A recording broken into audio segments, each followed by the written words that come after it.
The final score, Wrexham 4, Altrincham 0, and, well, Wayne Phillips and Andy Morrell up in the press box both thought it was a really impressive performance, maybe the best of the season, and who am I to disagree with those guys?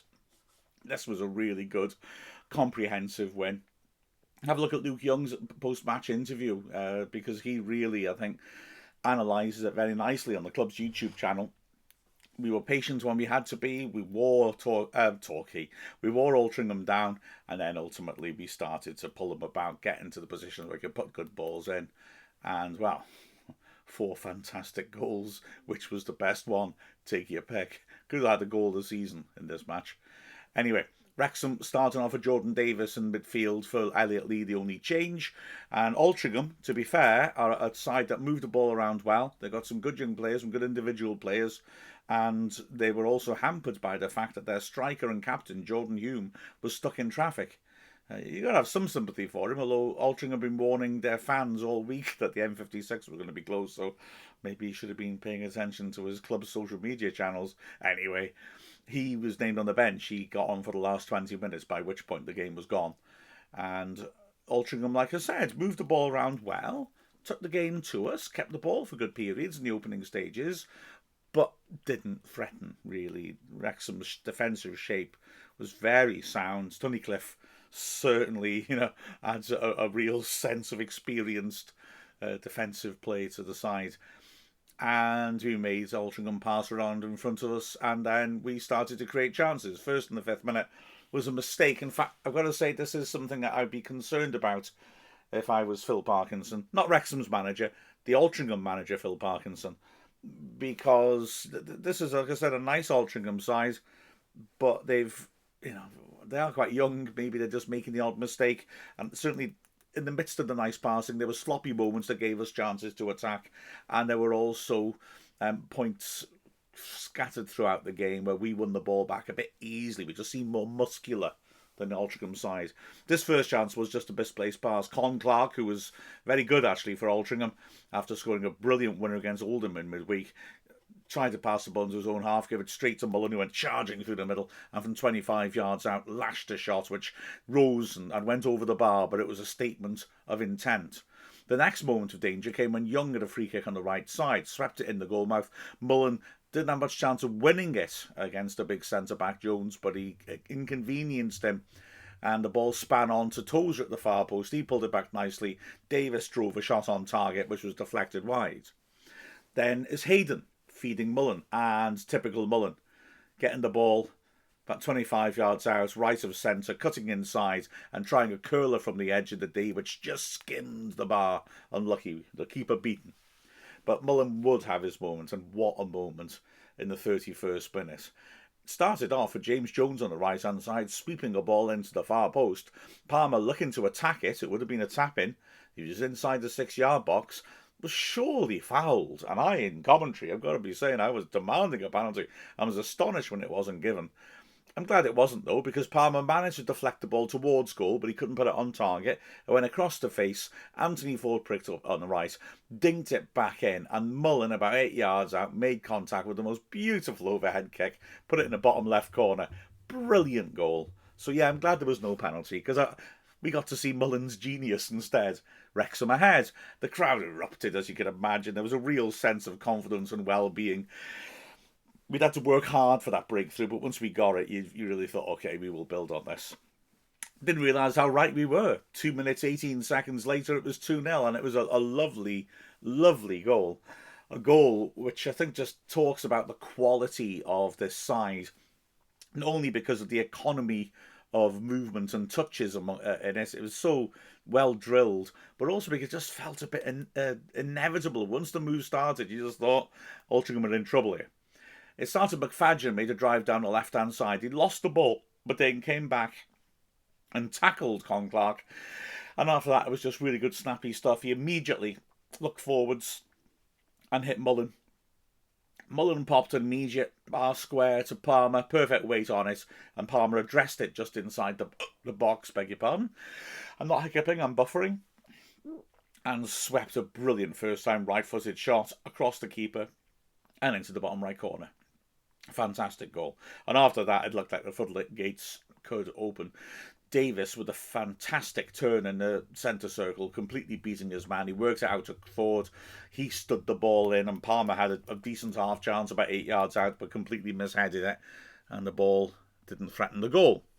Then it was a long throw by Tozer, which was cleared to the far post, and a real controversial moment here. I've got to say, Wrexham have been so frustrated the last 2 games with the referees. Well, this ref, Scott Simpson, actually I thought did very well, except for this incident. I can sort of see why he didn't give a penalty, but most people's consensus is it was a pen, and looking at the replays, I agree. Davis chasing the ball after it had been cleared out wide towards the left flank, still in the box, and Barrows just grabs hold of his shirt and hangs on for dear life. The ref doesn't give a penalty. I think the reason he didn't give the penalty is because Davis, in trying to fend him off, ends up putting his arm across Barrows' throat. Not violently, but just putting it across. And I wonder if the referee maybe doesn't pick up on the shirt pulling, which started a fair while before Davis did this, and just looks, sees a shirt being pulled and an arm across a player's throat and thinks, oh, it's 6 of one, half dozen of the other, I'll let it go. But he was wrong, because if he did do that, because the initial foul by Barrows is a penalty. He was hanging on off his shirt for quite a long time. So Altrincham fortunate there, and they nearly pulled themselves back into the game. I mean, this was comfortable for Wrexham, but there were a couple of key moments when Mark Howard came to the rescue, and he is one of them. A corner was worked short. Altrincham moved it around the edge of the area, and then Con Clark, having had a couple of, as I said, costly errors in his own half, tried to make up for it. He's a talented player. He got the ball, made a brilliant zigzagging dribble into the box, down the right channel, got himself into a position to shoot it, and lashed it in at the near post, which probably wasn't where he'd expected to go. It was definitely hit with power, and it was definitely sneaking inside the post. Howard did superbly to drop to his left and make an excellent save, pushing it round the corner. Altrincham went to shout for a penalty from that corner. The ref wasn't interested. He'd set the bar pretty high for penalties with the Davis incident, and then he blew his whistle for half-time. Second half, another good piece of build-up play from Altrincham, which really set the tone. The first 15 minutes of the second half, they dominated possession. They were in Wrexham's half for long periods, but there was no sense that there was a huge amount of threat. Maybe that was summed up, like I said, by that instant 5 minutes into the half. A really nice move, ending in Colclough back-heeling the ball to Dinanga, who had to take his shot on early from 25 yards and struck it really well. But it wasn't a difficult save for Howard. It was a sharp one, but it was hit straight down the middle and from a fair distance. And that sort of summed her up. Even when Altrincham were having good spells, and they did, and I enjoyed watching them play, and I wish them well. I see him at plays like that, I think deserves some success. But we had them at arm's length. This wasn't a dramatic moment. Wrexham, when they went up the other end, were causing issues. McFadden had a shout for a penalty, which absolutely wasn't. Not only because it didn't look like a foul, but because it was outside the box. The ball came back in, and suddenly Young, driving through the middle, had a chance to set something up, but his pass was not good to Davis, and the chance was squandered. Then came another shout for a penalty. This is one I don't endorse, although I can see why there was a shout. It was a bizarre, self-inflicted one. The two Altrincham centre-backs were the only outfield players in their penalty area. Cooper decided to loft a pass across to Jones, who was on the far side of the penalty area from his central defensive partner, and under no pressure, Jones slightly miscontrolled it. It hit the ground, came up and hit his hand. It did hit his hands. I don't think you can give that. It would be extremely harsh to give it. But, it was worth a shout, I guess. On the hour came the second of those two big moments where Altrincham might have actually made a difference. It was another lovely little move as well. Colclough playing an excellent 1-2, breaking down the left-hand side of Malone and then pulling it back perfectly. And this was the big moment for Altrincham, really. Osborne in a fantastic position around the penalty spot, all on his own.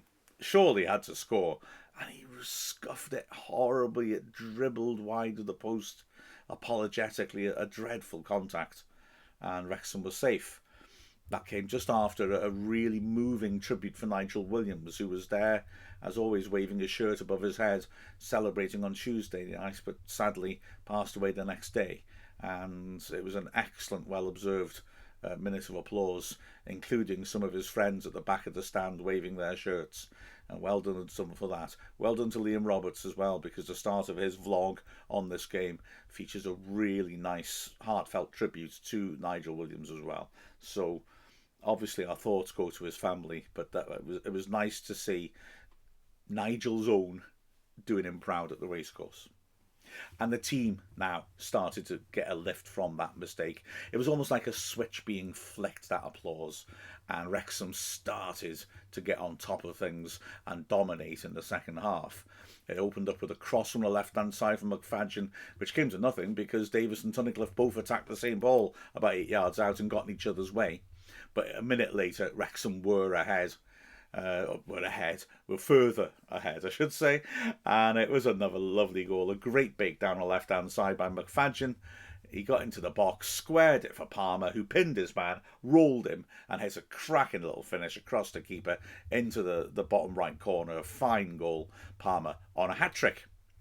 Couple of minutes later came another good save from Howard, a free kick which Con Clark ripped beautifully over the wall, but Howard tipped it over. This was not an easy save. It wasn't straight over his head, not one of those ones where it's just too high to catch. You play it safe. He had to backpedal a fair distance. Good save, that. Soon afterwards, Wrexham made their first change. Jordan Davis, who was starting to look a bit tired, came off. Tom O'Connor came on, nearly scored with his first touch, because immediately Tozer hurled a throw into the box and O'Connor planted a header from close range, was on target, but it hit a defender and ricocheted clear. Moments later, another opportunity when Palmer picked it up on the right-hand side. It was all crowded in the area. He managed to lift the ball back to the edge of the box, and a brilliant piece of improvisation by Mullen, who cushioned the ball upwards, and as it dropped, tried to place a volley inside the left post, put it just wide. A great effort. Soon after that, Mullen was off, Elliot Lee was on, and within a minute Wrexham had the fourth goal. And what a goal it was. Luke Young, the threads running through the middle of it as he just surged through the middle, playing 1-2s left and then right. Lovely one-touch passing by Wrexham. Ultimately Young got the ball and fed a perfect through ball, and James Jones in the right channel hit it first time over the keeper. A lovely, lovely team goal. How ironic that Mullen should score an amazing overhead kick, and maybe it was the second best goal of the match, because this was absolutely sweet. With 8 minutes left, Ollie Palmer reluctantly gave up his search for a hat-trick as Sam Dalby came on for him, and the two substitutes, Dalby and Lee, would provide the two final moments of threat from Wrexham. Firstly, Dalby breaking down into the box, a very tight angle, hitting a powerful strike which the keeper parried acrobatically. I think he was looking to hit Lee at the far post with enough pace to cut the keeper out rather than shoot, but either way it certainly troubled Ollie Byrne, who had to act in extremis. And then a few minutes later, Dalby doing well down the right hand side, pulling it back, but a defender lunged in front of Lee, and seeing the block coming, he tried to lift his powerful shot from the edge of the area over the leg of the defender and put it well over the bar. In the second minute of added time, the well-deserved and long-awaited clean sheet finally was earned thanks to another good save by Howard. This time it was Osborne on the right side of the box with a surprise snapshot which he really nailed, and Howard did well to get down and parry it away to safety. So a really impressive performance against opposition that looked decent to me, and a very, very pleasing victory. Looking at the performances, well, I mean, Howard, like I said, 3 very good saves. Great to see that.